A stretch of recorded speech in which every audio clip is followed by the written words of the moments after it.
میری ماں کون خریدے گا؟ کسی دیہات میں ایک بیوہ عورت رہا کرتی تھی۔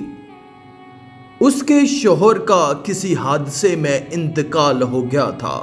اب وہ اور اس کا بیٹا رہ گئے تھے۔ عورت نے بڑی ہمت دکھائی اور اپنے گھر ہی میں لوگوں کے کپڑے سلائی کرنے لگی۔ جیسے تیسے کر کے اس نے اپنے بیٹے کو پالا، اسے اچھی تعلیم دلائی، اور پھر ایک دن آ ہی گیا کہ اس کے بیٹے کو ایک اچھی نوکری مل گئی۔ اب وہ عورت کافی بوڑھی ہو چکی تھی اور ہر وقت اسے اپنے بیٹے کا خیال پریشان رکھتا تھا۔ دیر شام تک اس کا انتظار کرتی کہ وہ کب آئے اور میں اسے کھانا دوں۔ اس کا بیٹا بھی بہت نیک تھا، وہ بھی اپنی بوڑھی ماں کا احساس کرتا تھا اور اکثر آفس سے گھر آنے کے بعد وہ گھر کے باقی کاموں میں ماں کی مدد کرتا۔ ایک دن اس کی ماں نے سوچا کہ مجھے اب اپنے بیٹے کی شادی کر لینی چاہیے۔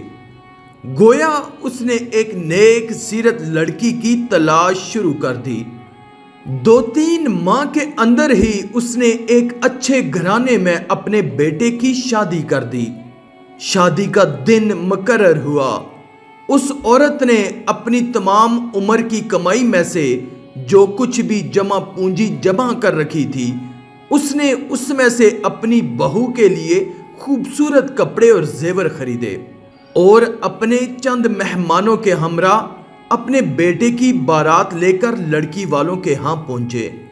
ان کا بہت عمدہ استقبال کیا گیا، نکاح ہوا اور سب مہمان کھانا کھانے لگے۔ وہ عورت اپنے بیٹے کے پاس بیٹھی ہوئی تھی۔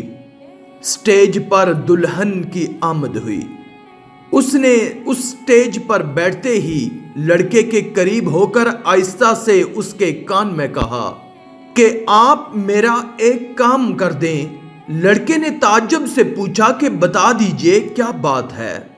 دلہن نہایت سلیقے سے بولی، اپنی ماں سے کہہ دو کہ وہ سٹیج پر سے جا کر کہیں اور بیٹھ جائیں، اس لیے کہ مجھے اچھا نہیں لگتا کہ وہ میرے پاس سٹیج پر بیٹھی رہیں اور میں یہاں ان کی موجودگی برداشت نہیں کر سکتی۔ لڑکے نے اس کی طرف دیکھا اور مسکرایا۔ پھر وہ سٹیج سے نیچے اترا اور سبھی مہمانوں کو مخاطب کر کے کہنے لگا، میں اپنی ماں کو بیچنا چاہتا ہوں کیونکہ میری بیوی اسے گھر میں نہیں دیکھنا چاہتی۔ کون ہے جو میری ماں کو خریدے گا؟ ہے کوئی جو میری ماں کو خرید لے؟ اتنا کہہ کر وہ رونے لگا اور اپنی انگوٹھی اتار کر لڑکی کے حوالے کر دی۔ اس نے وہ رشتہ وہیں پر ہی توڑ دیا اور اس کے بعد وہ کہنے لگا کہ آج میں جو کچھ بھی ہوں اپنی ماں کی وجہ سے ہوں، مجھے ان کے علاوہ کچھ نہیں چاہیے۔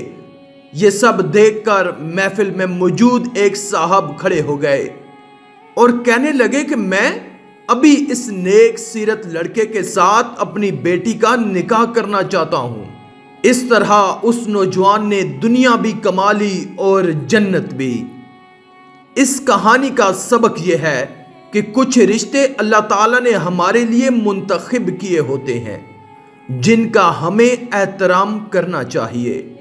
اگرچہ یہ بات درست ہے کہ رشتے آسمانوں پر بنتے ہیں، اور یہ بات بھی بالکل درست ہے وہ رشتے 2 لوگوں کے نہیں 2 خاندانوں کے ہوتے ہیں۔ آخر میں اللہ رب العزت سے دعا ہے کہ اللہ ہمیں نیک اعمال کرنے اور برائی سے بچنے اور بچانے کی توفیق عطا فرمائے، آمین یا رب العالمین۔ آج کی اس ویڈیو میں تھا بس اتنا ہی۔ مزید اسلامی ویڈیوز حاصل کرنے کے لیے اللہ کی قدرت چینل کو سبسکرائب کر دیں اور ساتھ میں موجود بیل کے آئیکن کو دبا کر آل پر کلک کر دیں۔ شکریہ۔